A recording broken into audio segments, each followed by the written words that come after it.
Bonsoir à tous. Nous sommes le 3 décembre 2023. Je fais ce live Twitch sur les peintres de la scène française, les peintres contemporains vivants.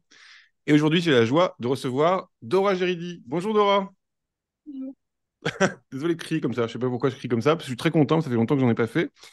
Donc pour ceux qui sont sur Twitch, vous pouvez poser des questions tout au long de l'émission et on posera les questions à Dora à la fin. Et puis vous pouvez retrouver le replay de l'émission sur la chaîne YouTube Les Apparences. Déjà 82 heures d'interview. N'hésitez pas à vous abonner à la chaîne pour être au courant des nouveautés, à liker, partager vos interviews préférées. Et dans les nouveautés, je ne sais pas si vous avez vu passer ça, si vous êtes abonné, vous avez vu passer ça.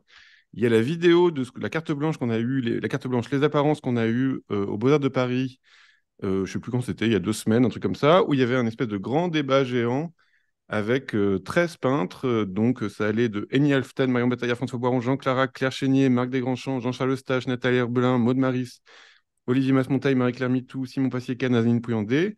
La salle était pleine, il y avait 250 personnes pour une salle de 200 personnes, c'était trop chouette. C'était aussi chouette de voir ce que ça faisait 200 personnes, parce que d'un coup, la vidéo, elle a fait déjà 3000 vues, donc d'un coup, on se dit que enfin, ça fait beaucoup, beaucoup de fois cette salle, donc c'est impressionnant. Et voilà, je pense que tout le monde était un peu content, tout le monde est beau sur la vidéo, et c'était des débats vraiment intéressants sur la photo dans la peinture, ce que c'était que le style et la vie d'artiste. Voilà, donc je vous invite à la regarder si vous avez envie. Et on va passer directement à Dora, qui est en Normandie, dans une maison de campagne, parce qu'elle a fait un vernissage dont on va voir des vidéos tout à l'heure. Super, il y a pas si longtemps. C'était quand? C'était jeudi dernier. Donc, un peu sur la fatigue du vernissage, des émotions et tout ça. Donc on va faire ça tout doucement. Et Dora, je t'ai demandé 5 de tes peintures qui résument ton travail et ton parcours. On en a pris 6 parce qu'on est comme ça. Et on va commencer avec un tableau qui date de 2019, Chronos 3, qui fait 50 cm sur 70 cm. C'est une huile sur carton. Et de fait, Dora, toi, ce qui est intéressant dans ton parcours également, c'est que tu avais fait plein de choses avant, notamment de l'histoire pendant longtemps, et tu t'es collé à la peinture un peu sur le tard. Est-ce que tu peux nous en parler? Ouais, c'est ça. En fait, après le bac, j'ai fait des études d'histoire pendant 8 ans, je crois. Enfin, c'est-à-dire que j'ai fait un parcours littéraire, Hippocagne-Cagne, et puis après, voilà, j'ai deux masters d'histoire, ce qui Bim, n'est rien, mais voilà, je me suis bien sûr que cherchée. c'est ça. Et c'est seulement quand j'ai eu 25 ans que j'étais en train de, enfin, je préparais la grecque d'histoire et j'ai échoué. Et en fait, j'ai constaté ma réaction face à cet échec, c'est-à-dire que ça ne me faisait rien. Enfin, j'étais pas triste, Hmm. dégoûtée. Et là, je me suis dit, ah, mais en fait, c'est peut-être pas ça que j'ai envie de faire. Même si j'adorais l'histoire, voilà, de faire une carrière de recherche ou de professeur, en fait, non. Et j'avais toujours eu en tête que j'avais l'intuition que je finirais par faire quelque chose d'artistique parce que je sentais bien que j'avais une certaine sensibilité, mais je n'osais pas me l'avouer à moi-même. Je pensais que les gens allaient trouver ça ridicule comme idée d'être artiste. Et en fait, c'est entre guillemets grâce à cet échec que, en fait, là, je me suis dit, bah, allez, c'est maintenant. Et je ne savais pas par où commencer, parce que j'avais jamais dessiné ou peint. J'ai demandé à ma grand-mère, qui était peintre du dimanche, de m'aider pour savoir qui pouvait m'aiguiller. Et c'est comme ça qu'elle m'a présenté celui qui a été mon professeur ensuite pendant 4 ans, avant que je rentre aux Beaux-Arts, Hmm. Gonzalo Porté, qui m'a appris les bases, quoi. Et puis après, bon, je passe vite parce que je suis partie vivre à l'étranger, etc. Mais je suis revenue après et là, j'ai préparé le concours des Beaux-Arts de Paris où je suis rentrée en 2019 et j'en suis sortie l'année dernière. Et tu avais quel âge en 2019, pour avoir une idée, enfin, autour de quel Paris, âge? 31 ans. Ouais, Oui, parce que bon, entre le moment où j'ai découvert la peinture et où le moment où je suis vraiment rentrée aux Beaux-Arts de Paris, il fallait quand même que je trouve une manière de vivre. Donc, j'ai Hmm. passé le concours pour être dans l'enseignement, me mettre en mi-temps. Puis, je suis partie vivre à l'étranger, tout ça. Donc, en fait, il a fallu que j'organise ma vie pour pouvoir me permettre de faire les Beaux-Arts tout en ayant un revenu à côté, etc. Donc, ça m'a pris 4 ans à m'organiser, en fait. Trop bien. Et donc là, au Beaux-Arts, il y a ce Chronos. C'était juste avant de rentrer aux Beaux-Arts, ce Ah chrono. d'accord, c'était juste avant. Ok. Ouais, ouais, il a fait partie de mon dossier. Alors, c'était une période où je peignais d'après photo. Quand j'ai commencé à apprendre la peinture, je faisais soit des études, c'est-à-dire des sortes de copies, Ouais, tu m'as et envoyé une copie de Chardin. Tu m'as envoyé ça. Ouais. les tout premiers essais. Et puis après, donc, avec Chronos, j'ai pris les photos moi-même. Et donc, j'avais demandé à mon copain de poser. J'avais acheté tout un tas de pâtisseries hyper crémeuses, les plus crémeuses possibles. Et je lui avais demandé de s'empiffrer pendant que je faisais une séance de photos. Et au début, c'était rigolo. Haha, Hmm. je mange la chouquette, machin. Et en fait, au bout d'une heure, c'est plus rigolo. Euh, il Hmm. avait, il avait de la crème dans le nez, ça devenait, en fait, il y avait une sorte d'ambiguïté qui commençait à apparaître entre la gourmandise et puis la régurgitation, enfin. Et c'est là que les photos, en fait, sont devenues les plus intéressantes, les plus charnelles, les plus sensuelles aussi. Et c'est à partir de ça que j'ai fait cette série-là. Il y en a plusieurs, des Chronos. Et donc, il y a ce thème de la dévoration, de la gloutonnerie, je ne sais pas, qui est arrivé dans mon travail dès, en fait, ces premières toiles plus personnelles. Euh, et je n'explique pas tellement ce thème-là. Je cherche pas trop à l'expliquer non plus. Je pense que ça ne m'intéresse pas forcément de savoir pourquoi ce thème est récurrent. Il y a aussi, Mais là, comme on est avant l'école, il y a aussi le fait que c'est déjà hétérogène tes tableaux dans les traitements. C'est-à-dire que tu as plusieurs manières de peindre dans le même tableau. Là, on voit, il y a un flou de main, il y a des coulures. D'un coup, tu vas peindre plus précisément l'œil éteint, un peu fatigué du glouton. Il y a déjà ce goût-là pour l'hétérogène, quoi, ou de jouer avec la crème aussi, qui est d'un coup vraiment du blanc, de la peinture blanche un peu bête sortie du tube, ou un truc comme ça, non? oui, parce que je pense que je cherche à capter un mouvement, que la peinture soit pas fixe. Et donc, si on Hmm. crée du coup, ça permet de créer une illusion de vitesse.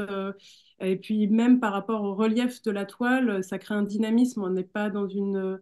Je pense que j'aurais peur, avec un traitement homogène, de tomber dans une monotonie de l'image, alors que là, en fait, c'est comme un paysage, quoi. Vous avez Hmm. des falaises calcaires, et puis il y a un bosquet, et puis enfin, ça rythme, en fait. Ça rythme la toile.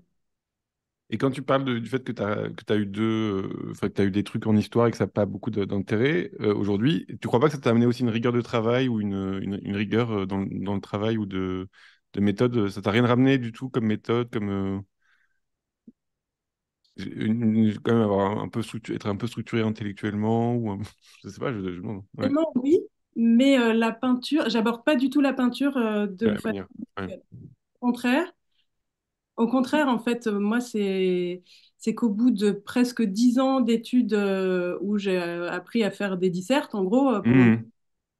Euh, j'ai eu le sentiment que finalement, je pouvais argumenter sur tout, enfin, qu'on pouvait argumenter sur tout, et que donc le discours n'était pas quelque chose de tangible, et que j'avais besoin de quelque chose où j'ai une sensation de vérité plus tangible que ça. Et c'est là que je me suis orientée vers la peinture, parce que dans la peinture, je pouvais exprimer complètement ma subjectivité. Alors que dans Mhm. l'histoire, non, on n'est jamais complètement objectif en tant qu'historien, mais on tend à une certaine neutralité. Et donc, il n'y avait pas de place pour la subjectivité personnelle. Et alors que dans la subjectivité de l'artiste en peinture, il y a une vérité que je sentais plus tangible dans ce médium-là.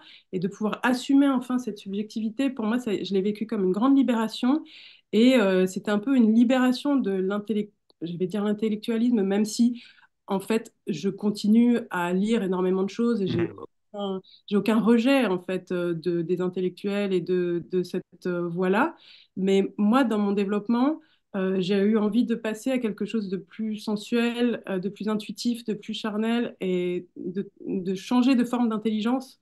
Et donc, cette rigueur dont tu parles, que je me suis forgée au cours de toutes ces années de prépa ou de concours que j'ai pu faire avant, Mhm. je pense que j'ai plutôt un tempérament de bon élève qui fait que oui, je vais travailler, quoi. Mais je sais pas si c'est les années d'études avant qui ont forgé ça.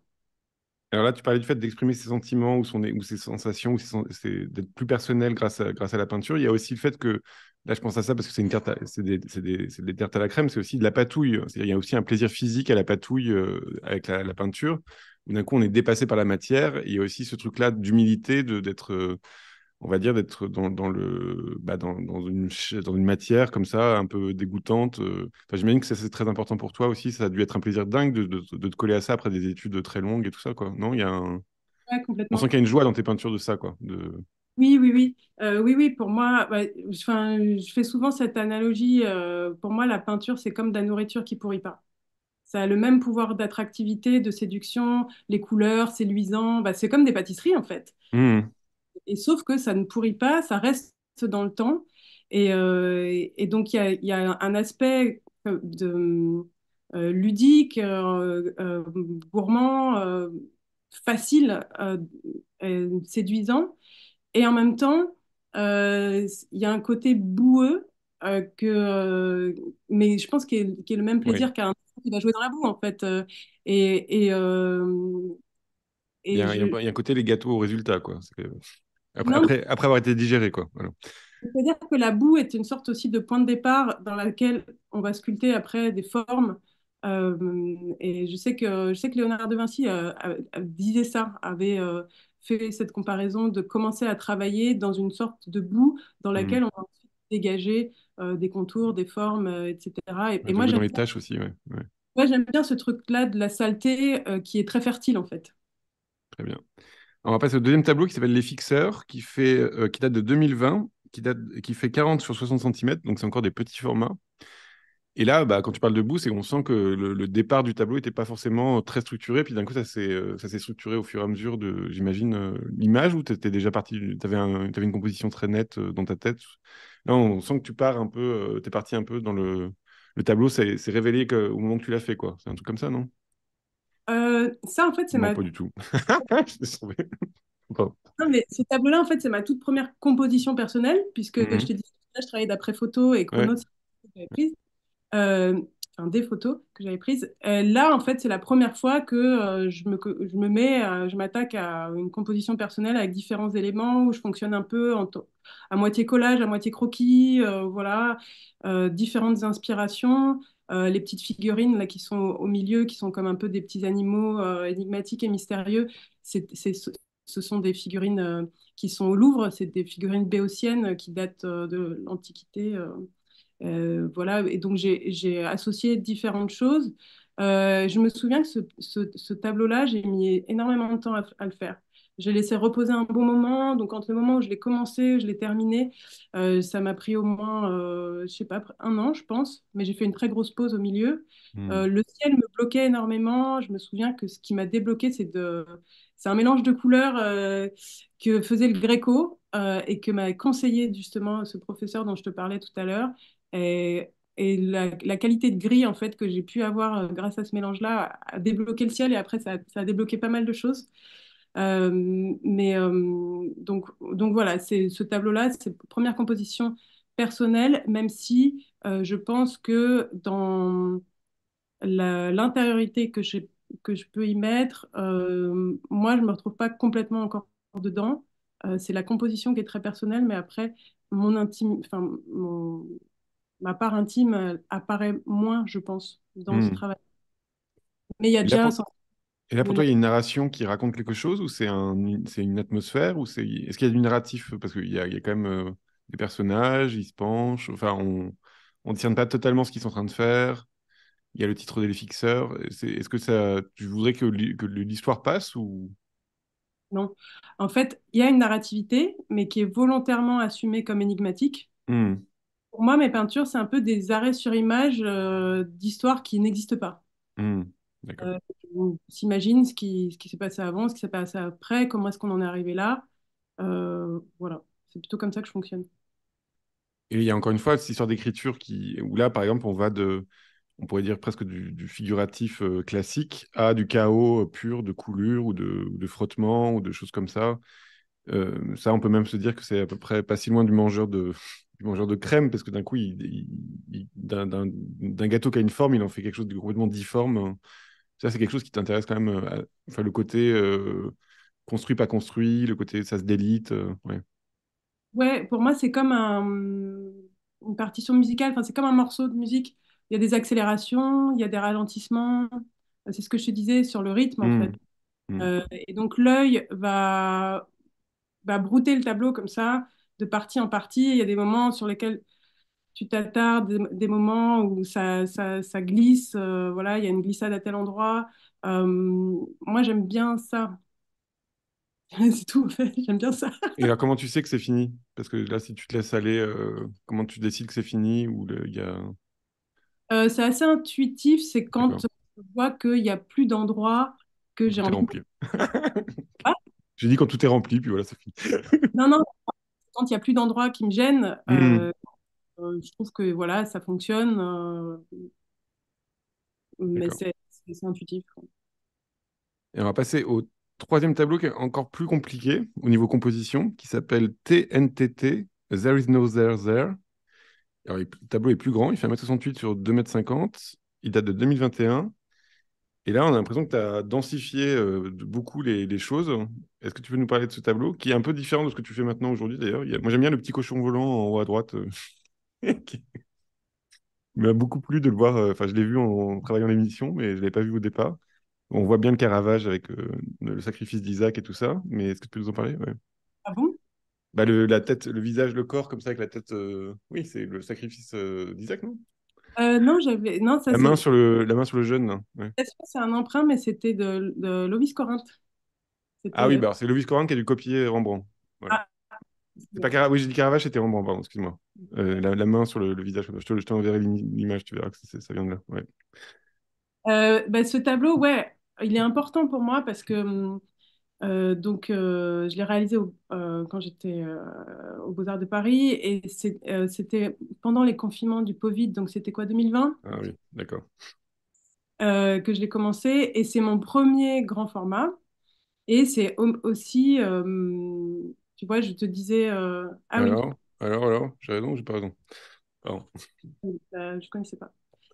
j'ai trouvé C'est Corinthe. Ouais. par rapport en fait au fixeur où je disais que c'était ma première composition personnelle, mais qui voilà, on retrouvait moins de mon intériorité dedans. Euh, le TNTT, ce tableau-là, là vraiment c'est une toile très intime en fait, Hmm, très personnelle. Et en fait, quand je suis arrivée aux Beaux-Arts de Paris, moi je suis arrivée dans l'atelier de Jamel Tata. Et en fait, on a eu une discussion qui a été très importante pour moi avec Jamel, qui m'a beaucoup marquée, parce que je lui disais, ben voilà, maintenant, moi, je veux passer à des compositions personnelles, mais j'ai un peu peur de ce que je vais trouver, en fait, si je plonge dans cette intériorité. hmm, Et de montrer ça aussi. Et c'est lui qui m'a dit, mais en fait, t'as pas le choix. Il faut que tu traverses ça. Et voilà, c'est la toile qui est sortie de ça. Et bon, je traversais en plus un moment personnel difficile à ce moment-là. Donc cette toile, elle joue comme une sorte de vidange en fait. C'est voilà, c'est une sorte de siphon euh, avec cette noirceur un peu qui est un peu comme une sorte de pétrole. Enfin, et ces images, effectivement, qui sont dures, où j'ai fait beaucoup d'emprunts différents. Il y a des photos de famille, mais il y a aussi des citations picturales. Il y en a une que tu as relevée, mais il y a aussi Imendorf. À ce moment-là, je regardais pas mal les Allemands, Beckmann, tout ça, où il y a hmm. cette expressivité où eux, ils ont pas peur d'aller dans des choses dures. Et puis, il y a même une citation d'un film de Béla Tarr, enfin, qui est un cinéaste hongrois qui fait des films en noir et blanc qui durent 3 heures. Donc, Ils sont c'était très beaux. Ils sont très beaux. qui sont très beaux, très Ouais. esthétiques. C'est un passage de Satan Tango, le tango de Satan. Mais donc, il y a quelque chose de très chargé dans cette peinture. Hmm, Mais pour moi, elle a joué comme une sorte de Big Bang personnel où enfin j'apparaissais.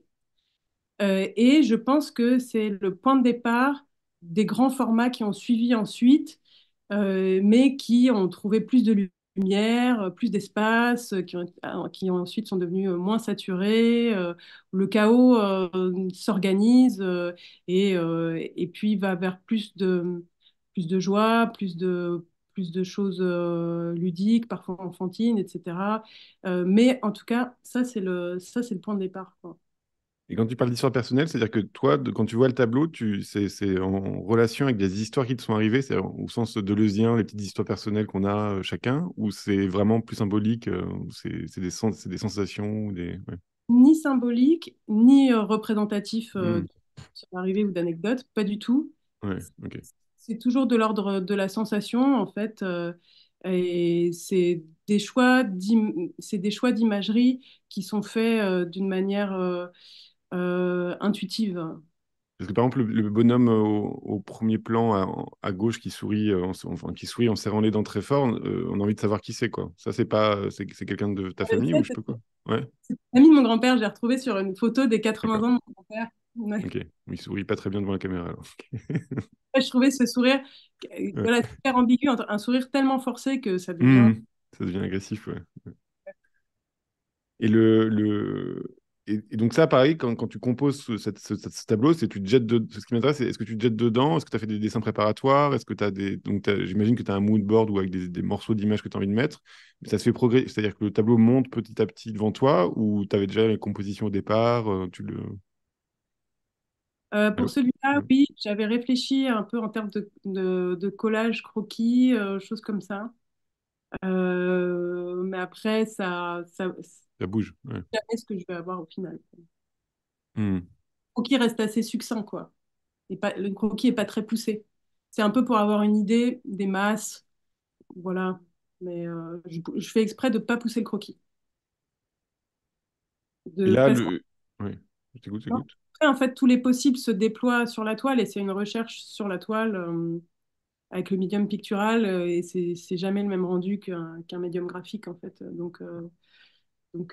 Puis aussi, c'est la prise de risque, c'est les accidents que je vais avoir qui vont me mener à prendre des décisions, des choses que j'avais pas prévues, que je trouve belles, que je décide de laisser. Et donc, je prends les décisions suivantes en fonction de ça. Puis, il y a encore d'autres accidents, etc. Donc, je cherche à pas du tout cadrer à l'avance, juste avoir une impulsion, quoi, une petite idée de départ du chemin, mais de laisser ça le plus lâche possible. Et alors, les virgules de couleur qu'il y a, par exemple, je pense à ces roses là, comme ça, Garance, très fort, ça, c'est des choses qui te. Ça, c'est physique, c'est comme un réflexe quand tu attaques la toile comme ça d'un coup. Enfin, comment ça se passe au moment où tu vas jeter des. Je sais pas, je pense aux petits bouts jaunes en haut à gauche aussi. Enfin, des petites virgules comme ça. C'est. Comment tu penses quelque chose ou ça se fait physiquement, puis voilà, tu laisses après dans le tableau. Comment ça se passe? Non, je pense quand même aux circulations de lumière, aux circulations dans le tableau, Il faut que ça tourne. Ouais. qu'il y ait du mouvement, pour qu'il y ait un rythme. En fait, on revient toujours à ça. Pour moi, c'est la chose la plus importante, c'est le rythme, la pulsation. Hmm. Et on peut arriver à ça de plein de manières différentes. Ça peut être par le contour, par la forme, par la lumière, par le contraste, ça peut être par plein de choses, quoi. Mais ça, c'est presque une réflexion d'ordre abstrait, en fait. C'est de se dire, bah là, non, c'est trop fermé sur un coin, donc il manque des lumières à tel endroit, il manque, voilà. Et donc, je rajoute. Très bien. Et le fait que ça soit un espace mental, là, d'un coup, ça devient, ça, c'est important pour toi maintenant. C'est-à-dire que on est passé aussi d'un espace qui pourrait être plus réaliste, c'est-à-dire d'après photo avec ton mangeur, à un espace avec les fixeurs qui est un vrai espace avec une figure. Et là, d'un coup, on devient dans un espace mental, c'est-à-dire qu'il n'y a plus de proportion, c'est presque un rêve, c'est un truc plus flottant. Ouais, Oui, même si pour moi, les fixeurs, ils ont quand même une dimension onirique très bien forte. sûr. Non, bien sûr, mais il y a quand même déjà, il y a encore il y a ce truc de proportion, quoi. Ouais. Et ça, je pense qu'en fait, je peux un peu passer d'un type d'espace à un autre. Parfois, je reviens à un espace plus théâtral, on va dire, comme Ok. s'il y avait une scène. Et parfois, il y a quasiment plus d'espace délimité et c'est une sorte de chaos frontal, on peut dire. Hmm. Ça dépend, je passe un peu d'un principe à un autre, quoi. Alors, on va passer au quatrième tableau qui s'appelle La mémoire impossible de Black Juice. Alors déjà, il faudra que tu justifies ce titre. Et donc, le tableau fait 1,59 m sur 2,1 m et il a pour particularité par rapport aux autres tableaux d'être aussi fait avec du foin. Voilà, donc ça, vous allez voir un détail où on voit les petites traces de foin, où on sent que tu as frotté comme ça le tableau très violemment. Et donc là, on est vraiment dans un. Ça, je crois que c'était Tu as été diplômé T'as eu les félicitations, je crois, au diplôme des Beaux-Arts de Paris. Tu t'exposais ce tableau, hein, je crois. Oui, c'est ça, c'était à cette exposition. Est-ce Euh, que tu peux nous parler de ce tableau? Ouais. euh, oui, ce tableau, en fait, ben, là, il y a un mélange d'écriture graphique, en fait. Bon, c'est pas le premier tableau dans lequel j'ai fait ça, mais peu importe. Hmm. Il y a un mélange d'écriture graphique qui, qui a pas, enfin, qui vient donner ce que je te disais, en fait, qui permet d'avoir différents plans.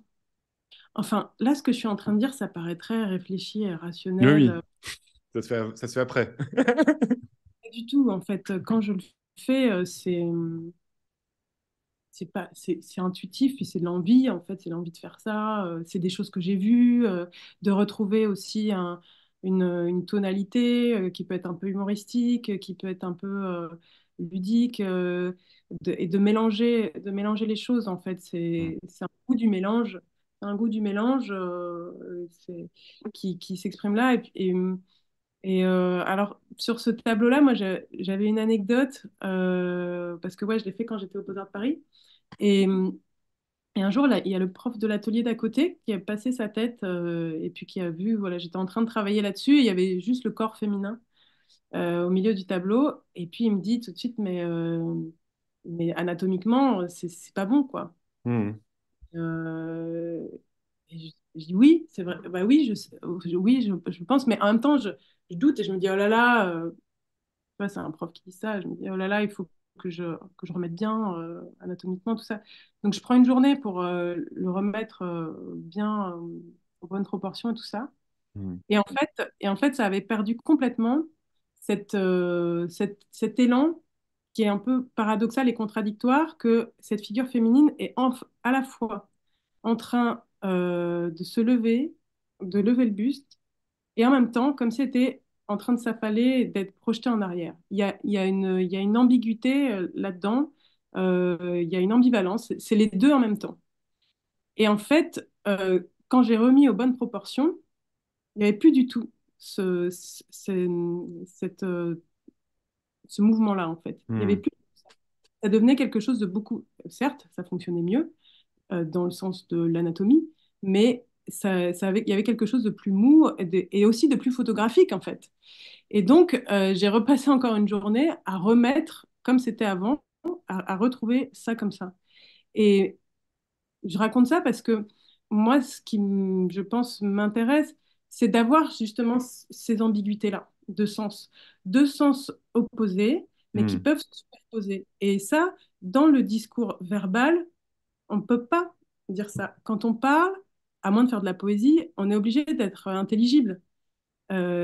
Alors que la peinture permet ces sortes d'états quantiques de superposés de choses contradictoires Hmm. euh, et qui sont inexplicables autrement. Et ça, je trouve que c'est une des grandes forces, grandes puissances de ce médium pictural. Donc voilà, c'était une anecdote par Non, rapport à non, ça. c'est super intéressant. Et c'est aussi, oui, je pense à ça parce qu'il y a des mots comme ça. Il y a des mots quand même qui sont, quand on dit je suis curieux, on ne sait pas si on est curieux des choses ou si on est curieux soi-même. Enfin, il y a des mots quand même qui existent où il y a les deux. Voilà. Mais ce côté sentiment contradictoire, on l'avait aussi dans ton sourire, là, dans le sourire du monsieur tout à l'heure. Donc, oui, je vois bien que c'est un truc. Et il y a aussi quand même ce truc de la figure où tu ne cherches pas forcément une forme du tableau, on va dire classique, puisque là, d'un coup, tu as des gestes très modernes, notamment, je pense au pastel graphe bleu qui vient raplanir comme ça la toile d'un coup. On va voir que ce geste-là, tu vas le faire encore plus fort après. Ça, c'est des gestes, donc on a bien compris, et c'est important à dire que c'est pas voulu au départ, c'est-à-dire que c'est pas pensé au départ. C'est de la volonté, c'est du désir. Ça, j'étais content de faire dire ça à Marc Desgrands-Champs quand on a fait la conférence au Beaux-Arts de Paris où il a dit qu'il maîtrisait pas grand-chose en gros de son travail. Donc voilà, c'était agréable d'entendre dire parce que c'est un truc qu'il faut rappeler. Donc ça, ces gestes-là de mettre d'un coup un dessin bleu par-dessus un corps, c'est quand même un geste fort. C'est-à-dire que c'est comme si tu abîmais ta propre peinture. Donc ça pourrait être un geste à la Francis Bacon ou des choses comme ça, mais il y a quand même un geste. D'un coup, tu rends la toile à sa platitude. De la même manière, j'imagine que quand tu joues avec du foin, c'est étrange. Comment tu fais ces gestes-là, quoi? Comment ça te vient? Comment ça te... Ouais, il y a des choses qui viennent un peu par accident. En fait, Elle avait du foin à côté d'elle, elle a fait oh, et puis d'un coup le foin est tombé sur la table. alors pour le point, en fait, j'étais allée voir une expo quelques temps avant, une expo de Ancienne Kiefer au Grand Palais. Ouais. Qui s'est fait Oui, cambrioler récemment là. Voilà. Scoop. Ouais. qui a donc ces énormes quantités de paille collées sur ses toiles. Et je me suis juste dit, ah bah tiens, ouais, moi aussi j'aimerais bien essayer. Et alors je D'accord. suis pas allée prendre de la paille, je suis allée chercher du foin chez Truffaut, le foin pour les lapins, j'ai dû enlever les petits bouts de carottes. Et j'ai essayé. Et puis il y a des bouts un peu de fusain aussi, de charbon. Hmm. Et je trouvais que ça marchait bien. Ça marchait bien. Il y avait cette espèce de mouvement tempétueux de la chevelure, ce mouvement circulaire. Voilà, c'est de l'expérimentation en fait. Et après, pour la trace bleue, en fait, souvent je prends en photo mon travail en cours de route. Hmm. Et puis, je rentre chez moi et dans le métro, je regarde un peu voilà, les endroits qui me gênent, ce que je pourrais, là où il faudrait rajouter tel élément, tel élément. Et j'utilise pas mal l'option modifier photo là, sur l'iPhone. Le dessin Et bleu, oui, ça fait dessin. Oui. dessiner. Et souvent, en fait, j'ai eu des trouvailles avec ce truc-là. C'est-à-dire que je vais entourer juste pour me dire, ah, il faut pas que j'oublie de reprendre tel endroit. Et puis, en fait, la couleur, le trait que j'ai mis ou quoi, je me dis, ah, mais là, ça apporte vraiment quelque chose. Hmm. C'est- Donc, c'est des... Et au début, c'était pas du tout pensé, c'était vraiment c'est comme une sorte d'accident où il se trouve que, ah, bah ouais, j'aurais pas du tout pensé. Et en fait, j'accepte d'intégrer cette perturbation qu'il y a eu là. Et, euh, et Mais voilà, c'est mais intéressant parce que ça se sent comme un calque, on dirait vraiment un calque, tu vois que c'est un autre monde, ça ouvre la peinture à d'autres espaces, quoi. Ça ouvre l'espace. Ouais. moi, je trouve ça intéressant d'avoir différents plans, en fait. Hmm. Différents plans dans la toile. Et aussi, il y a d'utiliser différentes écritures comme ça, des écritures graphiques. Ça permet de venir comme taguer, en fait. Comme taguer par-dessus le motif qui est en dessous. Et alors, pourquoi est-ce que j'aime bien faire ça? Je n'en ai aucune idée. D'accord.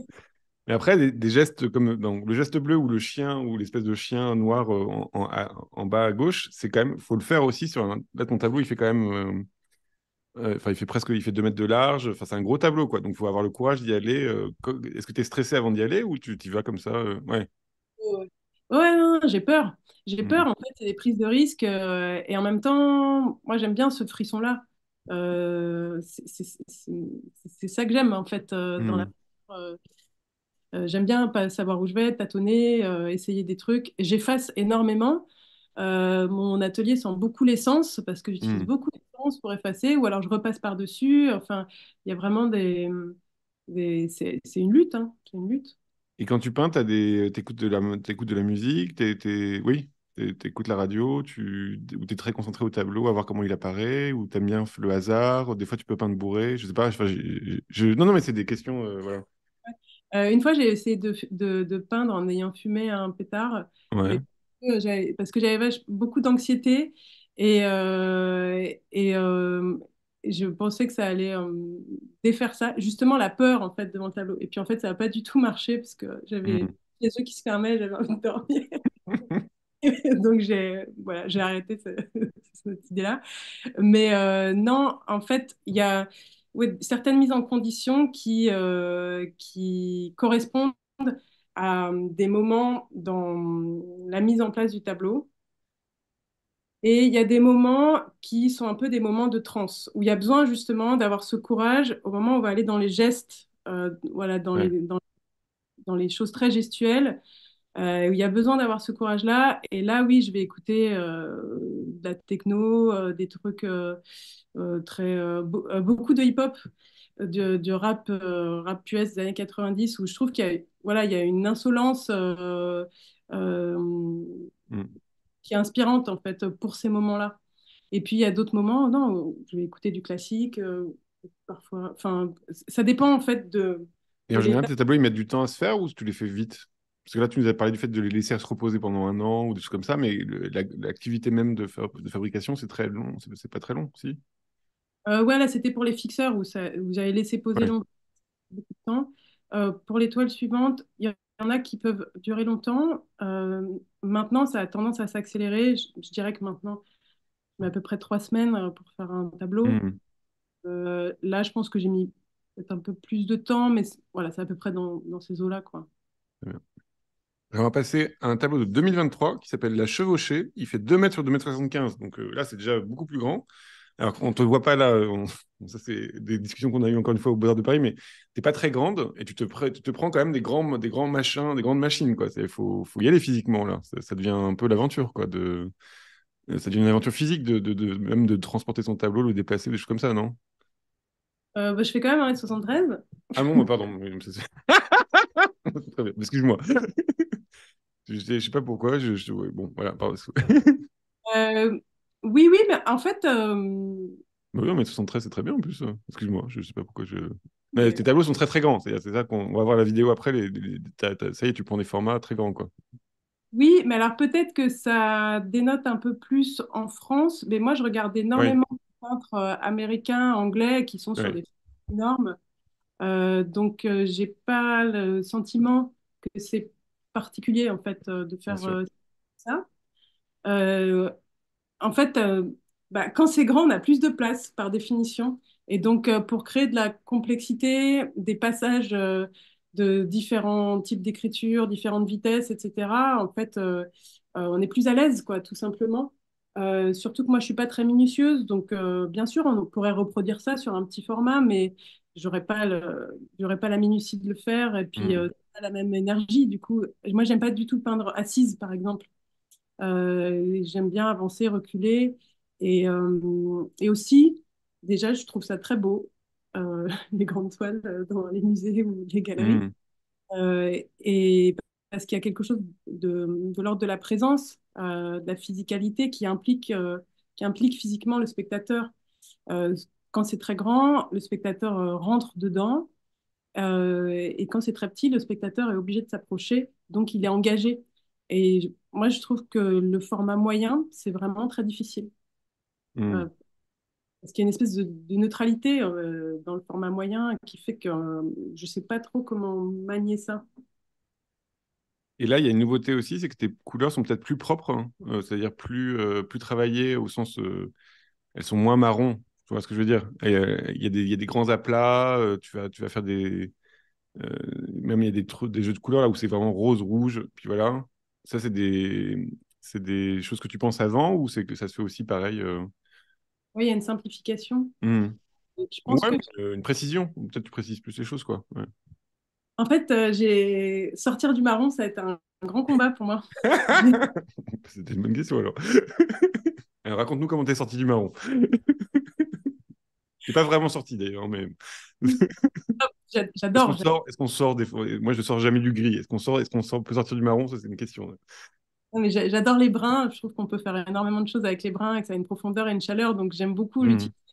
En fait, quand j'ai commencé la peinture, j'ai commencé l'apprentissage par pas mal d'apprentissage des techniques classiques, Velázquez notamment, et les peintres de cette époque-là travaillaient beaucoup dans les brins, notamment les comment ça s'appelle euh, Clair-obscur? Caravagès? grisailles, grisailles, Ouais, en fait, grisaille, ouais.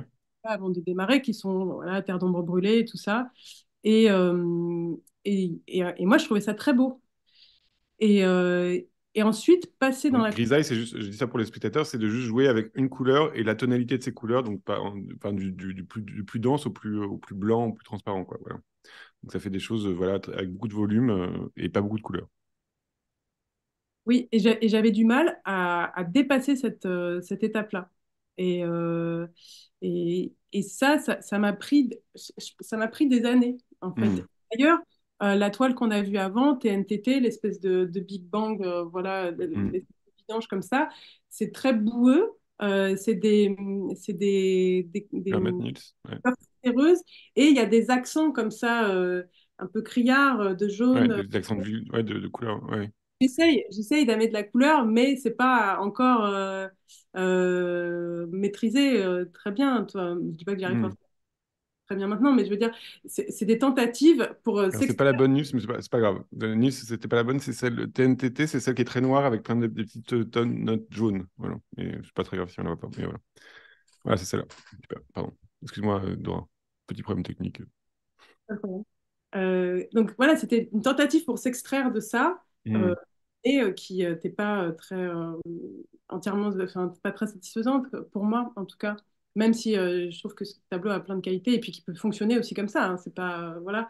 Mais petit à petit, je pense que j'ai commencé à être de plus en plus à l'aise avec la couleur, à simplifier un petit peu aussi, parce que ce premier chaos primordial, c'était très saturé aussi.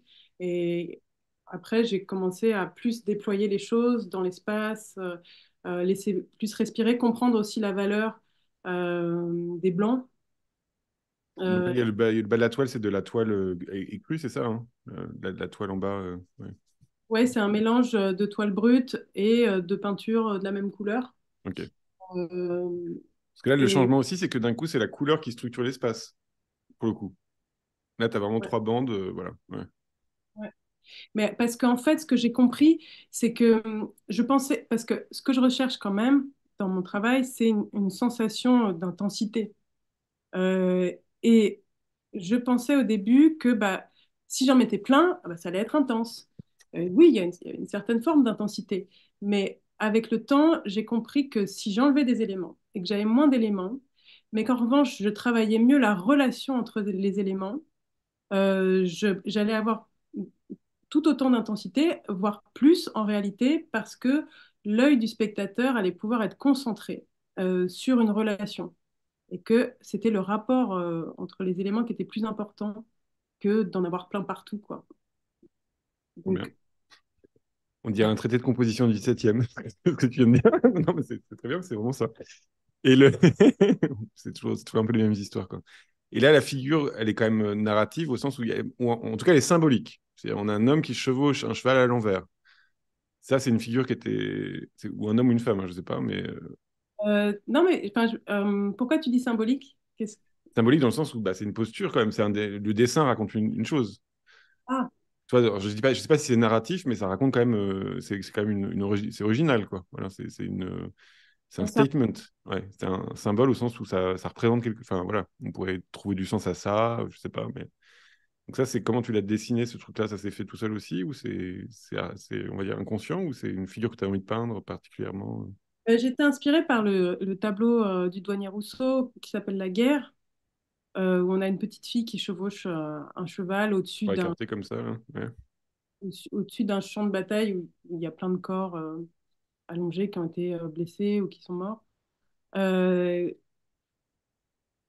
et en fait, j'ai eu envie de créer ma propre chevauchée. Ah bah tiens, ça me permet d'expliquer la question de Black Juice que Très tu avais bien. soulevée dans le tableau précédent. Oui, Ouais, voilà. que j'ai pas... Ouais. Ce tableau-là. Je sais pas Ouais. si là, ouais. En fait, dans La mémoire impossible de Black Juice, le tableau précédent, Ouais. il y a ce personnage qui est un peu une sorte d'avatar pictural de moi-même que j'ai choisi d'appeler Black Juice parce que ça me plaisait. Ouais. Et, Un peu de nom de pirate. Ouais. non, mais j'aimais bien le côté juicy, d'avoir quelque chose de fluide et qui en même temps envoie de l'énergie. Et un peu comme du pétrole, quoi, black juice, quoi, voilà. Quelque chose qui permet de pulser, quoi. Et, euh, et donc, dans la mémoire impossible de Black Juice, donc le nu qui est sur le lit, Ouais. euh, voilà, c'est une figure qui est hantée par plein d'éléments différents, par son passé. C'est comme si elle se réveillait d'un cauchemar. Enfin, il y a quelque chose comme ça.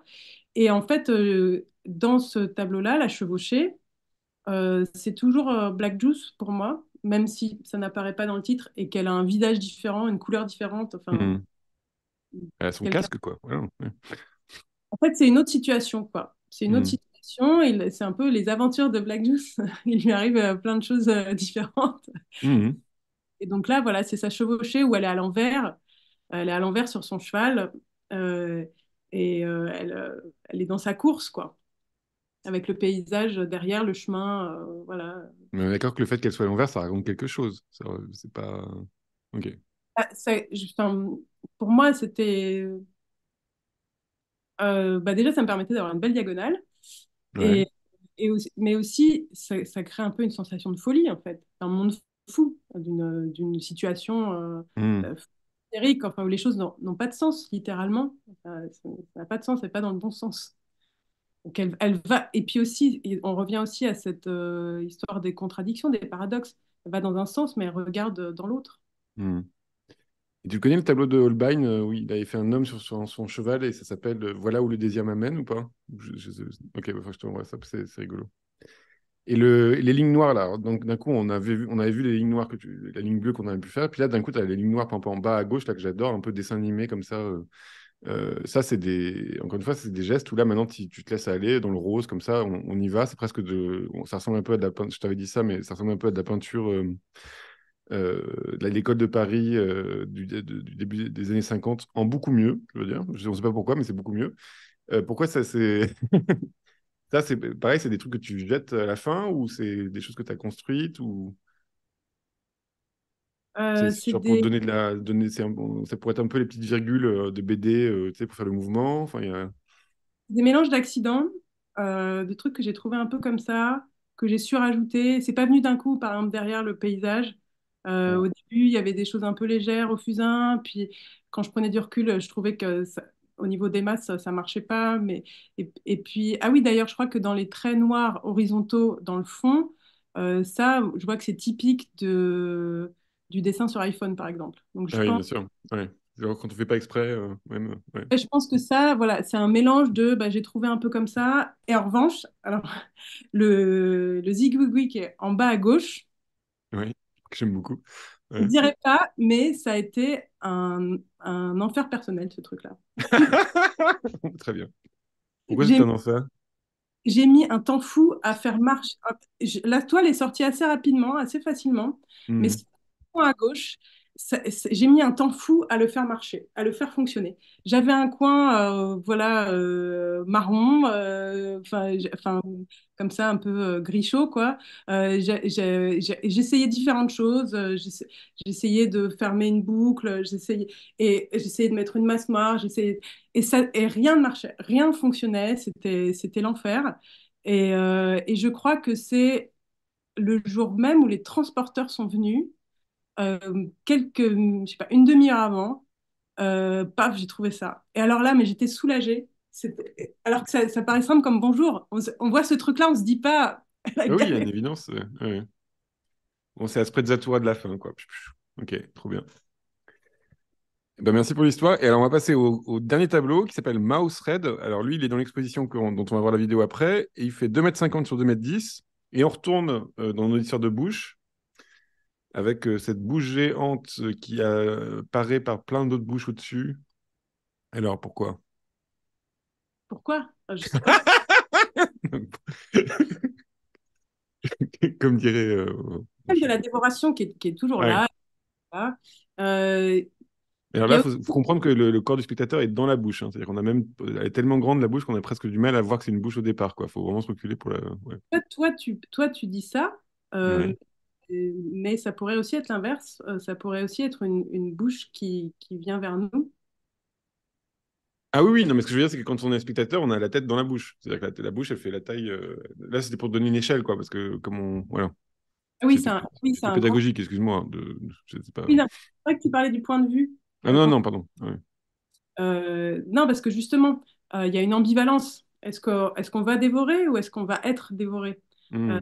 il y a toujours cette tension un peu entre des choses contradictoires que moi j'aime bien parce que ça crée une tension justement et il faut Hmm. qu'un tableau il y ait quelque chose qui le tienne en tension quoi justement. Et cette toile-là, alors eh ben, déjà c'est ma première toile verticale, donc ça peut paraître je sais pas, anecdotique ou Bah pas. non, non, parce que d'un coup, c'est. Ouais, Ouais. c'était toute une autre économie en fait que ce que j'ai l'habitude de faire. Et alors là, bon, bien C'est peut-être sûr, pour ça qu'elle est plus frontale, c'est-à-dire dans le rapport de force avec le spectateur que un paysage où on a tendance à se plonger dedans, alors que là, c'est dans la tête, quoi. Ouais. ouais. Oui, alors peut-être c'est un peu frustrant parce que sur photo, on voit pas les effets, on voit pas très bien les effets de matière, de grattage, de différentes textures, etc. Mm. Euh, mais Ça tombe bien, c'est pas frustrant parce qu'on va pouvoir aller voir l'exposition après. Donc voilà, voilà. Oui, ça rend moins bien en bien photo. sûr.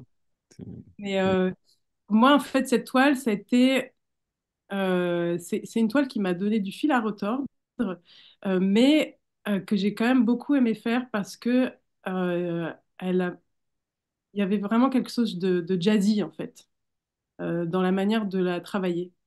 Et j'avais jamais été autant dans une sorte de partition jazzy comme ça. Et c'était difficile parce que vraiment, enfin, j'ai repeint sur tellement de choses, j'ai fait tellement de modifications, etc., que elle m'a pris 2 mois en fait cette toile-là, alors que d'habitude je fais plutôt 3 semaines. Mm. Euh, mais en fait, c'était très riche parce que, notamment dans les endroits où j'ai gratté, ça permettait de révéler les couches qui avaient été peintes avant et qui avaient séché, et donc de faire apparaître des choses qui sont en dessous. Et donc, il y a une tridimensionnalité en fait de la toile, euh, avec par-dessus ces espèces des gros tags noirs en fait qui ajoutent un autre plan. Et donc là encore, on a 3 plans, voire plus, qui se mêlent. Et donc tout l'enjeu de cette toile, c'était de réussir cette intrication des éléments, mais tout en restant dans la figuration.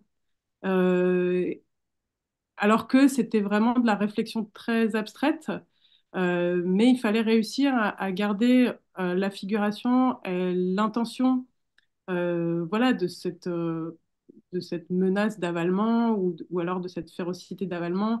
Et puis en haut, on a les bouches qui sont Ouais, une sarcastiques. série de sourires américains, ouais. Ouais. Ouais, ouais. Alors ça, la meilleure bouche que j'ai trouvée, qui avait vraiment la bonne expression, bah, figure-toi que c'était Miley Cyrus. Ah bah voilà. Donc bon, bref. Mais en tout cas, voilà, ça a été un peu une inflexion pour moi.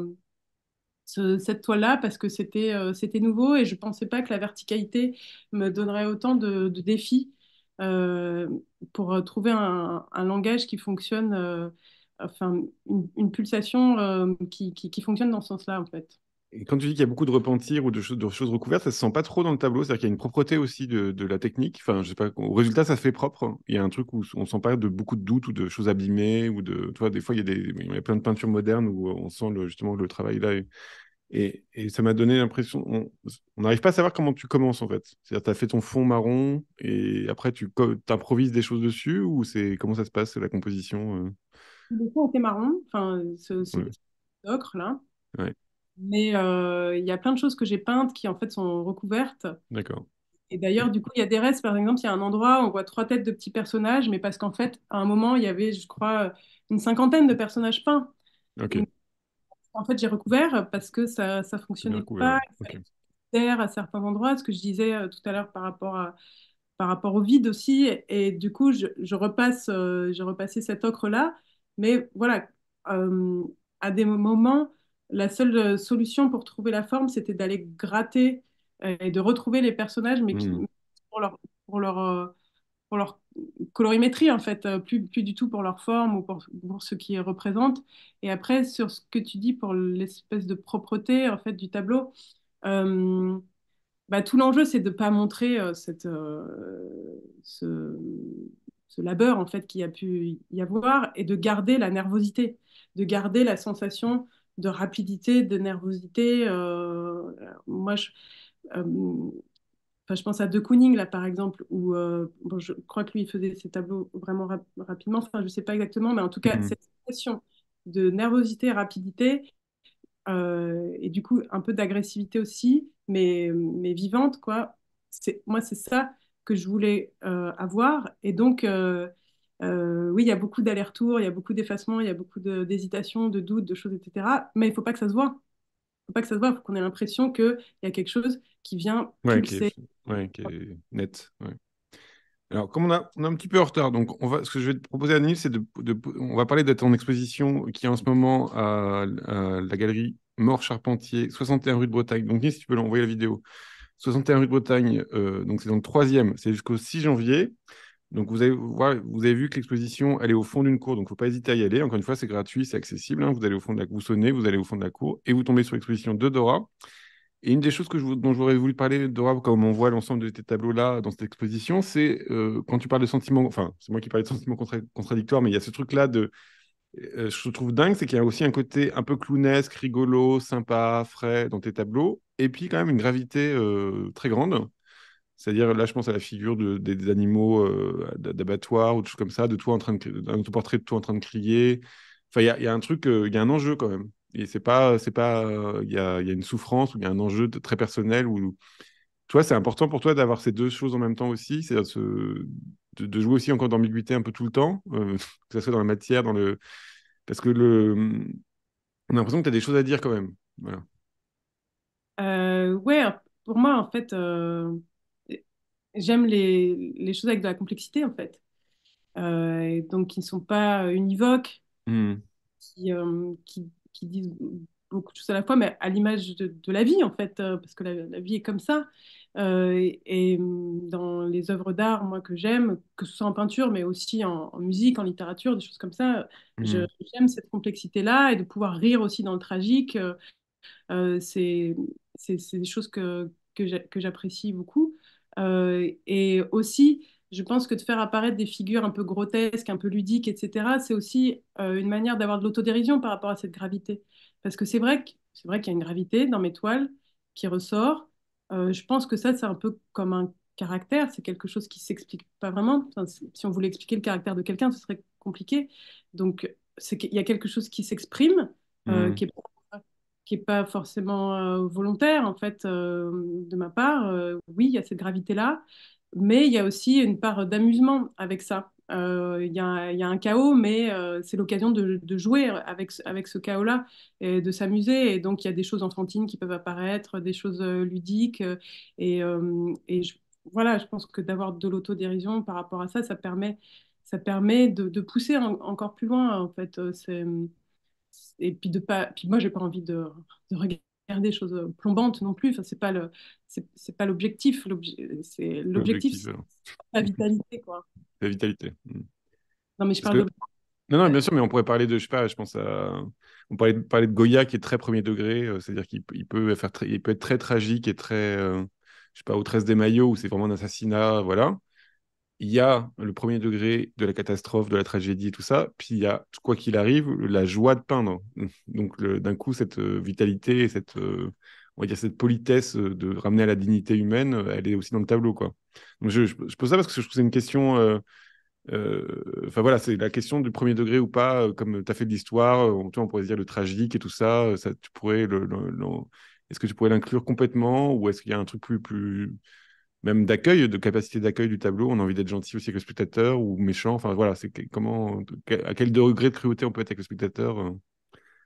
mais je pense pas que je peigne pour le spectateur. Ah d'accord. Bon, voilà, comme ça c'est réglé. Tu peins pour toi Ouais, alors. Tu peins pour toi, tu peins pour qui alors? Ouais. de manière assez égoïste, ouais, Ouais. je peins pour moi et c'est un miracle si ça parle aussi à d'autres gens.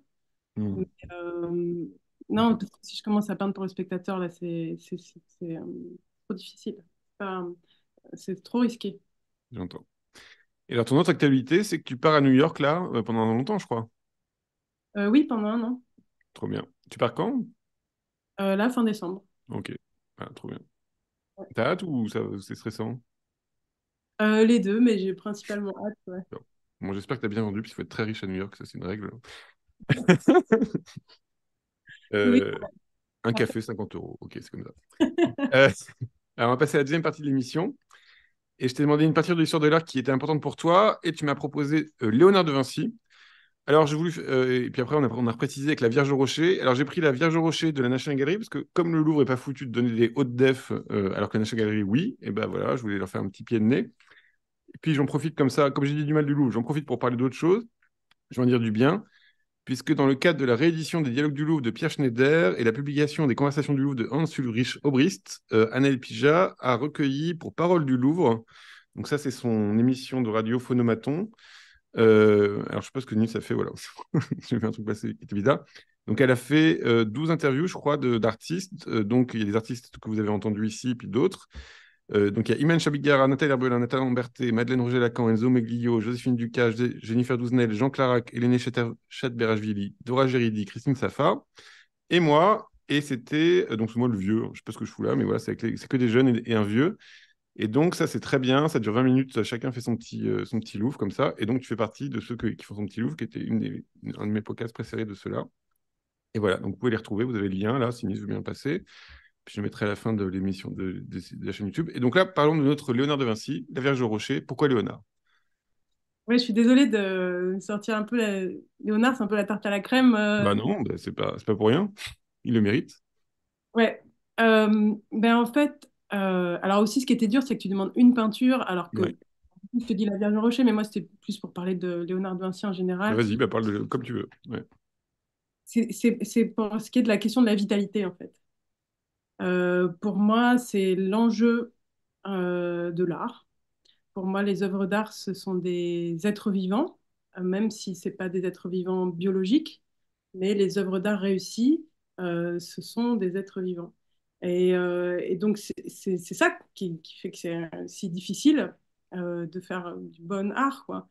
Et Léonard, ben, je pense que c'est quand même un des humains qui a réussi de la manière la plus. Enfin, j'ai même pas de mots, mais de capter cette vitalité-là. Moi, il y a eu une exposition il n'y a pas très longtemps, il y a quelques années au Louvre, une rétrospective Ouais, Léonard, ouais. où je suis allée et ça commençait par des drapés. C'était des drapés dessinés sur papier, enfin, voilà, trois fois rien. Et il y avait Bah, des grisailles d'ailleurs, des grisailles. Ouais. et c'était tellement vivant, Mm. mais tellement vivant que ça m'a. Enfin, j'étais émue aux larmes. Et donc, dès le début de l'expo, je commençais à pleurer. Et après, c'était que de pire en pire. Chaque toile devant laquelle on passait, c'était tellement vivant, tellement bouleversant. Enfin, bon, à un moment, j'ai dû abréger l'expo. Et donc, c'est pour ça lui, il a cette manière-là, qui je pense est indépassable, d'avoir réussi ça. Mais aussi, c'est une autre époque avec une autre temporalité. Maintenant, voilà, de faire 12 tableaux en une vie, avec autant de touches de glacis, de couches de glacis, tout ça, bah, on n'est plus dans cette temporalité-là. Nous, on est dans une rapidité, voilà, qui caractérise notre époque. Mais il y a d'autres, il y a une infinité de manières de faire pour créer cette vitalité-là.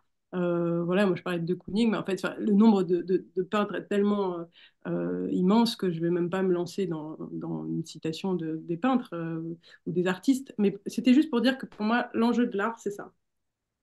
Et donc, c'est ce que j'essaye de faire, mais pas, bien sûr, pas avec autant de génie et de talent, mais c'est la tentative, en tout cas, qui est menée, quoi.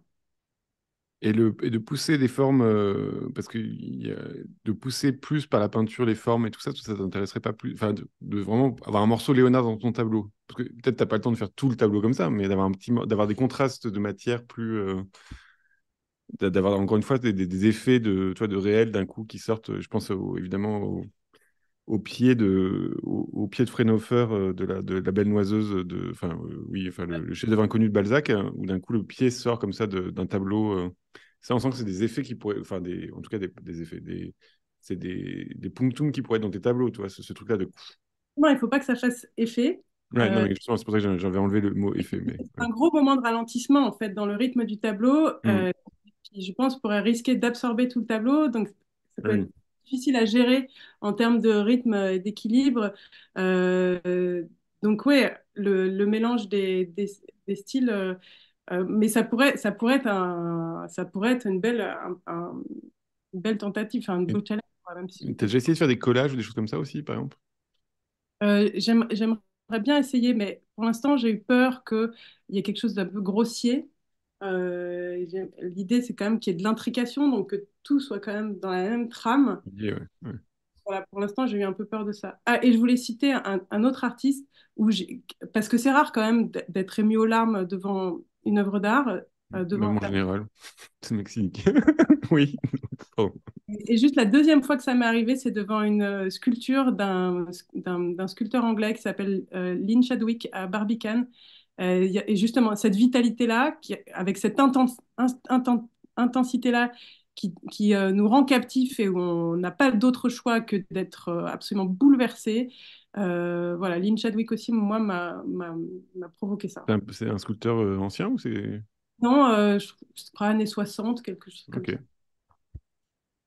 Et alors, je t'ai demandé une peinture de l'art que tu n'aimais pas, que tu ne comprenais pas encore ou que tu rejetais, et tu m'as proposé Le pauvre Marcel Duchamp avec son nu descendant d'escalier. Le tableau fait 1,47 m sur 89 cm. C'est une huile sur toile de 1912, messieurs, dames. Alors, pourquoi? Il y a du mouvement pourtant, t'étais pas contente, non? Oui, mais enfin, en fait, c'est-à-dire que ce tableau-là, il réunit vraiment deux mouvements artistiques qui moi, ne me parlent pas du tout, le Mhm. cubisme et le futurisme. Et moi, je trouve que devant le tableau cubiste, toutes ces histoires enfin, de guitare, de morceaux de journaux, tout ça, je, ça me fait absolument rien. Et en fait, c'est plutôt l'idée de faire de la peinture, mais avec une idée a priori, un principe intellectuel. Ça, moi, ça me parle pas du tout. Ça m'ennuie. Ça m'ennuie. Et je pense que Duchamp a réussi à faire de son intelligence une œuvre poétique, qu'il a réussi à faire de l'intellect vraiment de l'art et de la poésie. Mais pour moi, il a vraiment bien fait d'arrêter la peinture parce que c'est pas ce langage-là. Pour moi, il y a tellement de styles différents de peinture et de peintres qui travaillent différemment. Mais Mhm. moi, en tout cas, ce qui me parle, là où je me sens vivante, justement, en regardant la peinture, c'est quand la sensualité, l'intuition, tout ça est complètement assumé et qu'on abandonne, en fait, l'horizon intellectuel, qu'on s'abandonne. Donc là, c'est pas le cas. Mais j'ai rien contre Duchamp, j'aime beaucoup Duchamp par ailleurs, mais pas en tant que peintre, quoi. Mhm. Alors ça, bon, il y a tout un argumentaire qu'on n'aurait pas le temps de faire, mais si les élèves ou les étudiants se font embêter sur le fait que la peinture est morte, Marcel Duchamp, nanana, n'oubliez pas que Marcel Duchamp a beaucoup travaillé à la fin de sa vie pour que tous ces tableaux, qui sont un peu des croûtasses quand même, faut le dire, soient au musée de Philadelphie regroupés ensemble, que donc c'était important pour lui la peinture. Voilà, c'est un argument parmi d'autres, mais voilà. Pareil, bête comme un vrai peintre, c'est pas lui qui l'a inventé. Enfin bon, c'était un poncif de la fin du 19e siècle. Mais voilà. Et il y a... Mais alors, ce qui est drôle, c'est que c'est quand même une peinture qui, quand tu dis le cubisme ou le futurisme, c'est quand même deux enjeux de ta peinture. C'est à la vitesse et ce truc-là d'être de l'hétérogène dans le tableau, quoi. Donc, je trouve ça amusant que ça soit quelque chose que tu rejettes, alors que c'est quand même... Peut-être que tu rejettes parce que c'est un enjeu que tu as résolu autrement, quoi. Mais... Bah, moi, j'ai rien contre cet enjeu. Euh, Mhm. et je comprends que c'est en phase avec l'époque, euh, Mhm. cette accélération-là. Mais c'est juste qu'en termes d'approche artistique, d'avoir ce volontarisme intellectuel, pour moi, ça me parle pas du tout. Et quand tu parlais de Léonard de Vinci, des époques, pour toi, c'est important d'être. Alors, on a compris que tu faisais des tableaux pour toi, ça, on a compris. C'est une chose que j'ai notée. Ça nous fait un peu de peine en tant que spectateur qui apprécie tes tableaux, mais bon, on comprend que c'est pour toi. Mais l'autre question, c'est quand tu dis, tu penses qu'il faut être de son époque quand on peint, c'est-à-dire qu'il faut être adapté à une époque. Là, on est dans une époque de profusion, de je sais pas quoi. D'un coup, faudrait être rapide. Et tu vois, c'est ça que je me pose comme question là. Pas Euh, obligé de me répondre, hein. Je me Non, posais non, ça. mais, non, non, mais si, c'est une question D'un intéressante. côté, moi, je rêve toujours qu'il y ait un petit Léonard de Vinci dans son coin, on est quand même dans une société ultra hyper productrice de biens, donc il pourrait y avoir un petit Léonard de Vinci dans son coin qui touche son petit SMIC ou un petit truc comme ça, un petit RSA dans un coin et qui passe son temps à peindre. Ça pourrait exister, tu vois, qui prendrait 20 ans pour faire son tableau, quoi. Oui, mais on est traversé par notre époque, on est le produit de notre Ouais, époque. il y a trop d'images pour faire des Nous, images aussi intenses ouais, et patientes, comme dirait Alain Berlin. Ouais. abstraction, donc je pense qu'on le veuille ou non, on est de notre époque. Moi, en tout cas, c'est pas quelque chose auquel je réfléchis volontairement. Je me dis pas, ah, il faut que je sois de mon époque. Enfin, là, c'est le meilleur moyen de Bien mon. sûr. Alors, comme je suis un mauvais présentateur, comme ça fait longtemps que je ne l'ai pas fait, il est hyper tard, je l'ai pas vu. Donc, on va passer à une œuvre qui a nourri ta pratique. Et je suis très content d'en parler. C'est le Big Beat Donc, c'est les musiques, les grosses musiques qui font beaucoup de bruit, techno, bien lourdes, bien lourdingues, bien assumées. Donc là, tu as choisi les Chemical Brothers. Donc, t'as vu, je t'ai remis le bon album dont tu m'avais parlé, parce que voilà. Il y a différentes pochettes. Non, mais Voilà. l'autre est aussi, Le avec t'étais une... bien, mais là, je vais ta pochette de toi, la tienne, quoi. Voilà. Ouais, non, le Big Beat, bah, parce que bah, moi, je suis née en 88, donc dans les années 90, voilà, c'était la période du Big Beat. Pour ceux qui... Elle avait 2 ans, elle écoutait Fatboy Slim. Bon, c'est comme ça. Quoi? Elle avait 2 ans, tu écoutais Fatboy Slim. Non, mais j'ai découvert super tôt les Chemical Brothers parce que c'était le remplaçant de musique au collège quand j'étais en cinquième qui nous avait passé Block Rockin' Beats, qui est le premier titre de cet album-là, Dig Your Own Hole. Et pour moi, ça a été ma première épiphanie musicale. J'ai trouvé ça extraordinaire. J'ai couru à la Fnac après les cours pour acheter l'album que j'ai écouté en boucle. Et c'est un album que j'écoute toujours aujourd'hui. D'ailleurs, je viens de voir dans mon résumé Spotify de l'année 2023 que le groupe que j'écoute le plus, c'est Chemical Brothers. Donc voilà, Ouais. jusqu'à aujourd'hui. Mais en fait, c'est parce que c'est le sample. C'est le sample, c'est l'époque du sample, les années 90, que ce soit dans le hip-hop ou dans le big beat, dans la techno, etc. Euh, c'est d'aller piocher partout et d'essayer de faire des accords entre des choses qui, a priori, ne fonctionneraient pas forcément ensemble. Hmm. Euh, et, et de créer du mélange, de créer des cocktails en fait. On peut prendre une métaphore culinaire. Et moi, c'est ça que j'aime. Et dans la peinture, c'est ça aussi, c'est essayer de, voilà, de faire du chocolat au piment, quoi. Quelque chose auquel on n'aurait pas pensé a priori, mais en fait marche super bien. Et bon, je dis pas que j'y arrive, parfois c'est trop pimenté, parfois non, il n'y a pas assez, trop de chocolat, mais en tout cas, c'est ça, c'est l'équilibre que je cherche à trouver. Et j'adore cette mentalité-là aussi, que je trouve extrêmement fertile, de faire fi des hiérarchies entre les styles, entre les styles musicaux, entre les styles picturaux. Tout est disponible, on peut tout prendre. Et du moment qu'on arrive à trouver un groove, en fait, qu'on arrive à trouver une pulsation, c'est ça qui compte. Et de créer de la surprise pour le spectateur, d'être dans la recherche, Donc, il y a aussi des l'expérimentation. grosses ruptures, des gros effets, des trucs des pressurisations. D'un moment, on est global, puis d'un coup, il y a un grand silence, un espèce de comme ça. Enfin, oui, ça, c'est des choses que tu peux. Ouais, vraiment, il y a de la complexité. Et il y a un autre groupe, moi, que j'adore, qui s'appelle Soft Machine, qui mélangeait, c'était rock psychédélique, mais qui mélange aussi du jazz avec des trucs hip-hop. Voilà, on fait une grande bouillabaisse, mais du coup, c'est aussi hyper stimulant parce qu'il faut réussir à faire marcher ça. Donc, Mhm. il y a plein de problèmes qui apparaissent. Pour moi, un tableau, c'est voilà, c'est que résoudre les problèmes que je me suis créés en essayant de trouver une voie de sortie. Et c'est stimulant en fait. Et alors, je t'ai demandé un livre sur l'art qui t'a influencé, et tu m'as proposé une interview de Bacon qui était sur France Culture, dans France Culture de la nuit, malheureusement, puisque je vous rappelle que la seule émission de France Culture sur l'art qui s'appelle L'art et la matière, elle est en rediffusion depuis septembre dernier, puisqu'il n'y a toujours pas de présentateur, il n'y a pas de gens qui rebondissent. Donc voilà, il y a tellement de choses qui se passent en France et il n'y a rien pour les relayer sur France Culture depuis maintenant septembre. Et donc là, cette émission-là, je dois dire que pour l'intervieweur, elle est particulièrement décontractante parce que moi, je trouve que l'intervieweur est pas très bon. Il est un peu bête, il pose un peu des questions cons. Et donc, c'est très sympa parce que d'un coup, Francis Bacon, alors il adore dire Francis Bacon pour faire le mec anglais et tout ça. Mais sinon, il n'a pas beaucoup de choses à dire sur la peinture, donc c'est très décomplexant. Voilà. Est-ce que tu peux nous parler de cette interview qu'on met en lien, évidemment, et que vous pouvez retrouver aussi sur la chaîne YouTube, on la mettra en lien dans les liens. Ouais, j'adore cette interview pour plein de raisons différentes. Notamment, une des raisons, c'est que il passe tout le temps de l'anglais au français et puis l'intervieweur traduit, mais il traduit mal. Et tout ça en même temps que Bacon est en train de dire que c'est impossible de parler de peinture. Et donc j'adore parce qu'en fait, c'est la question de la traduction verbale de la peinture qui est un peu tout l'enjeu de cette interview. Euh, et, euh, et le fait que Bacon soit étranger et que donc il parle un français, mais qui n'est pas un français parfait, il fait donc des approximations euh, que je trouve super parce que du coup, le sens n'est pas forcément précis. Hmm. Et moi, quand j'ai commencé la peinture, mon prof était espagnol.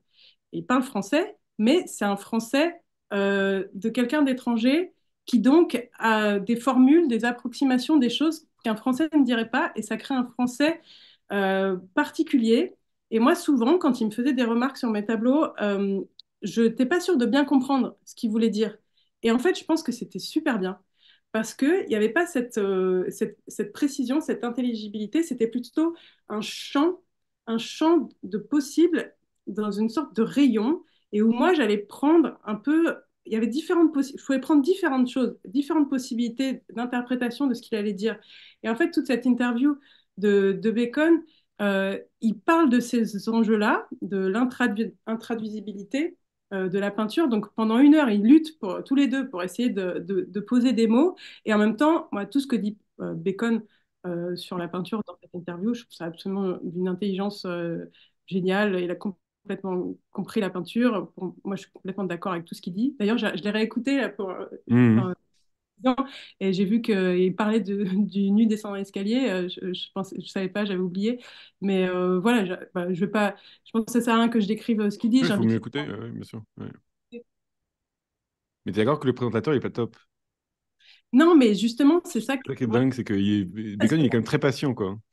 oui, mais c'est des questions qu'on nous pose souvent en tant que peintre. Mhm. Oui, mais à la radio, comme ça, pendant 1 heure, c'est quand même.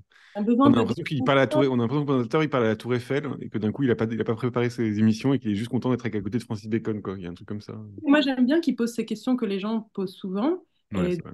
des plus grands peintres qui aient jamais existé qui pourraient répondre. Mais ce qu'on voit, c'est que l'intervieweur a du mal à accepter l'indétermination et l'incertitude. Il veut des Ouais, ouais. réponses précises, un peu, voilà, des définitions. Et alors que justement, par définition, la peinture, c'est ce qui Mhm. permet d'être dans l'indétermination, dans l'incertitude, mais tout en ce que ce soit vrai. Oui, parce que Euh, Bacon, il est quand même franc et flou, quoi. Enfin, il est franc dans le flou, quoi. Il y a un truc très net. C'est pas si, c'est intelligent, mais accessible à tout le monde, quoi. Il y a pas de cuistrerie. Ouais.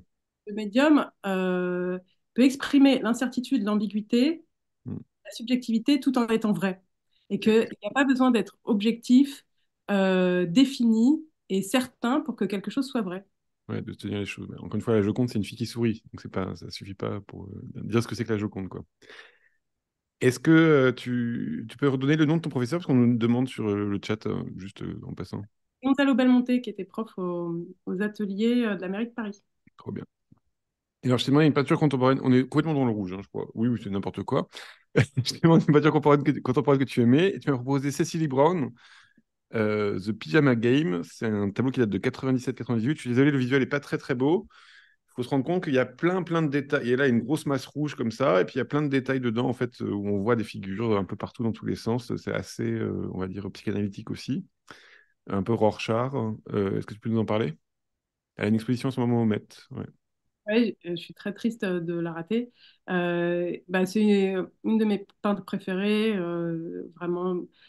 Bon, après, ça paraît assez évident, ce mélange peut-être figuration, abstraction, l'intensité, la couleur. J'ai pas énormément de choses à dire, mis à part que je l'admire énormément, que je trouve que c'est dommage qu'on la voit jamais en France. Moi, je crois que dans ma vie, j'ai vu seulement 1 ou 2 tableaux d'elle quand je suis allée à Londres. Hmm. Voilà. Mais je trouve qu'il y a, voilà, il y a il y a à la fois une force, une puissance, une beauté, une ambiguïté, un geste pictural. J'adore.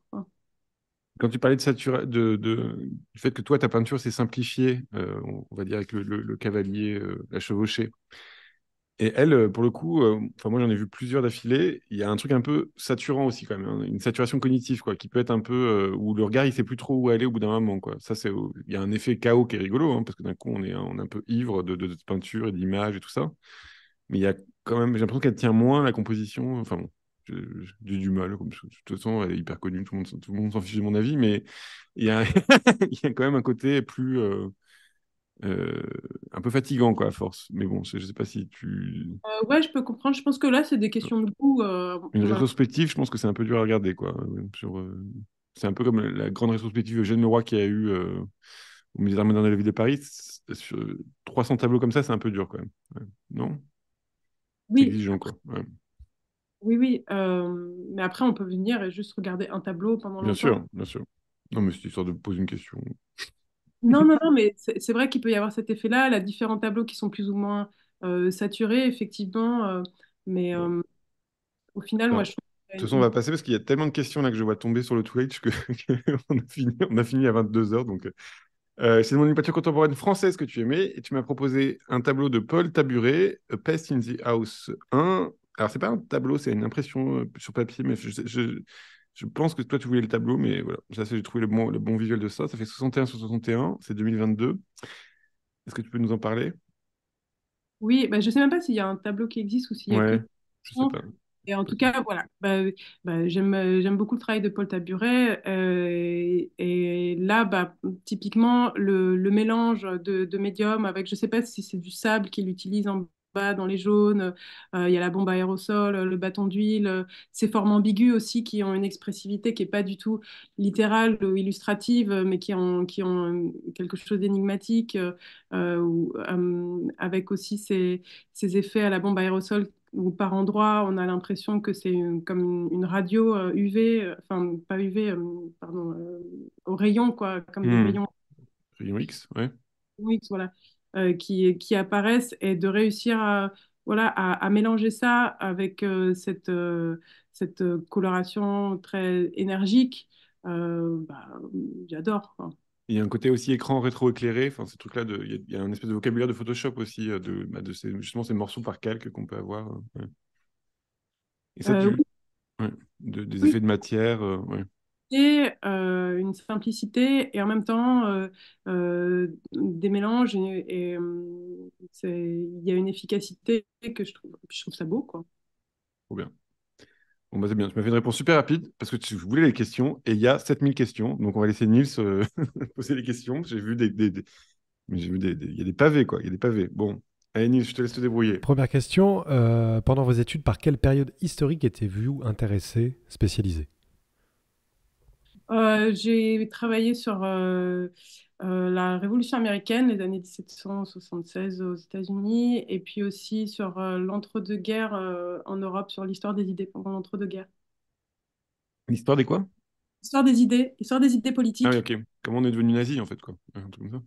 Moi, je m'intéressais à un autre courant Ok. qui s'appelle le socialisme libéral et qui cherchait à résister justement au fascisme. Mais bon, je ne vais pas développer là, hein.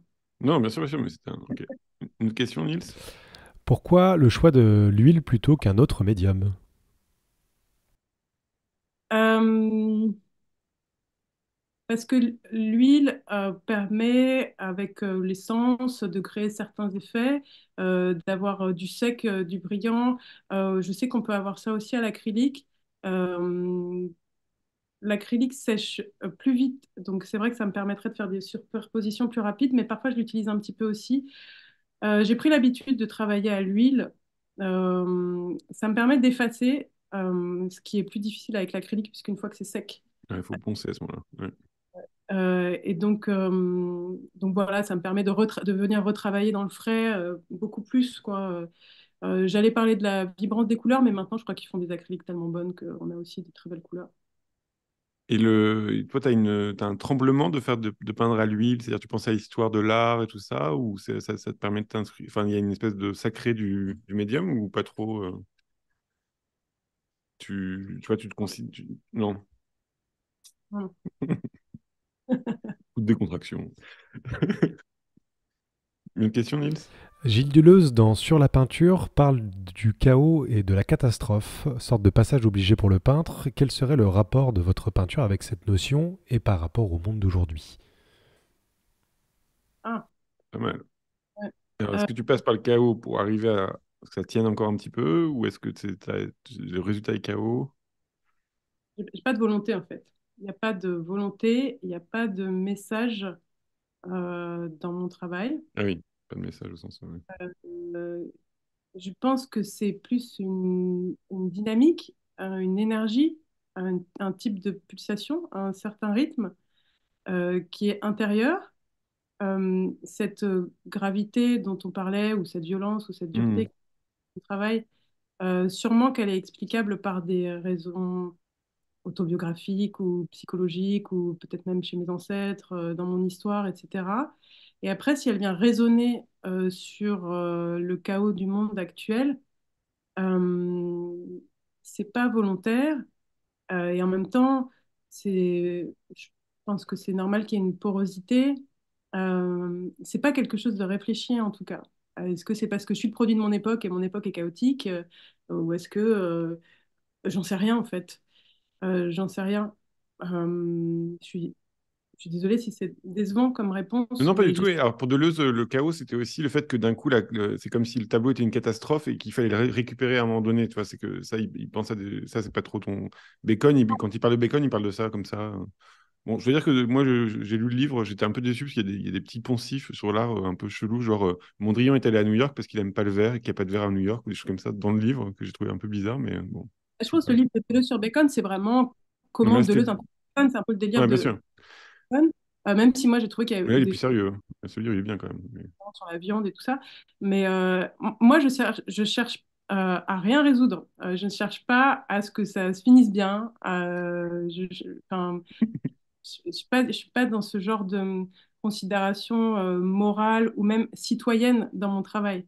Je Hmm. suis citoyenne par ailleurs, mais dans mon travail, non, c'est de l'expressivité, c'est de l'expression. Ça s'exprime, mais c'est tout en fait. C'est un jet, quoi. Ben, on pourrait dire quand même que tu cherches à ce moment-là la suspension du jugement, c'est-à-dire que tout reste ouvert et tout reste possible et ambigu un peu partout pour que ça, justement, on n'ait pas une leçon de morale à la fin, quoi. Non, c'est pas. Oui, oui, Hmm. je cherche Là, absolument c'est à être déjà un choix, hein. C'est déjà un choix, ça. moral, bien sûr. Bien sûr, que ça reste ouvert. Et aussi parce que je veux que ça. Enfin, je veux. Je, pour moi, l'art, ça communique avec les autres et sur des malentendus. Et donc, quand je disais je peins pour moi égoïstement, mais en fait, j'ai même pas de mots pour dire à quel point je suis ravie que ça parle à d'autres gens, mais sûrement sur des malentendus. Des choses que eux voient dans le tableau, que moi, je vois pas forcément, que j'ai pas anticipé, etc. Et c'est ça qui est merveilleux. Alice, une question? Dans la même continuité, cherchez-vous un équilibre entre le chaos et l'ordre? C'est une bonne question.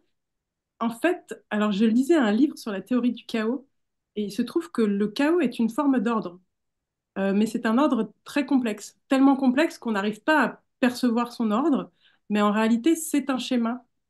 C'est un pattern, le chaos. Et donc en fait c'est la même chose d'une certaine façon. Hmm. C'est comme le hasard dans le brassage génétique, ils ont repéré trois types de brassage trois types de hasard à un moment donné dans la manière de se reproduire, ce que je trouve fascinant parce que c'est il y a trois moments où c'est hasardeux, quoi. Voilà. Ce qui fait un chaos total parce que voilà. Une autre question, Nils? Est-ce que vos supports sont-ils très préparés? Alors, est-ce que prépares tes supports, tu fais des fonds, alors peut-être le fond rouge là qu'on a vu pour mouse machin bidule. Bah, très concrètement, maintenant, pour aller plus vite, je commande mes toiles déjà encollées, brutes encollées, et je fais ce qu'on appelle l'imprimature, c'est-à-dire la première couche colorée, je la fais moi-même. Voilà. Et tu l'as fait un peu de manière hasardeuse ou tu sais déjà ce que ça va être le tableau Oui, je la fais en fonction de ce que j'imagine du tableau. Je fais mon mélange, quoi. Et ça t'arrive de changer les formats des châssis parce que là tu prends des grands châssis, mais t'as un bel objet comme ça t'arrive de changer, de couper dedans, de. Je ne l'ai jamais fait sur les grands, même si j'ai pu avoir envie, j'ai fait sur des plus petits, ouais. Mais généralement, c'est pour des questions de temps. Mais je pense que si sur certaines toiles, j'avais eu plus de temps, parce que ben, il y a le temps que le châssis arrive, en fait, avant l'expo, quoi. Ouais, je pense qu'il y a certains tableaux que j'aurais peut-être recadrés. Oui, dans l'idée, oui, c'est quelque chose que je pourrais faire. Hmm. Une autre question, Nils? Oui, une dernière question. Vos peintures font penser à la peinture américaine des années 60-70, Basquiat, etc. Vous êtes-elle inspiré ou quel est votre rapport à cette partie de l'histoire de l'art? Ouais, enfin, basket, c'est plus années 80, mais c'est vrai que je suis énormément. C'est Enfin, parce qu'il Nice a mixé j'étais en train de regarder ça, il a mixé deux questions. C'est pour ça que ça fait un truc un peu bizarre. Voilà. Mais c'était euh, très bien, Nice, hein, oui, oui, j'adore Basquiat. Il m'a inspiré clairement. Je m'en cache pas. Bah, j'aime à la fois ce côté ludique, sa nervosité aussi, la rapidité, l'expressivité. Je trouve que bah, il a ce génie absolument fou qui est que les expressions sont toujours justes la plupart du temps. Après, j'introduis quand même d'autres écritures, d'autres éléments. Donc c'est quand même un déplacement par rapport à la peinture de Basquiat. Je pense qu'on met un tableau de Basquiat à côté du mien. Voilà, c'est pas, on ne dit pas, on, on dit pas que c'est la même chose. Et Mhm. après, alors, je ne sais pas ce qui était la question sur les années 60-70.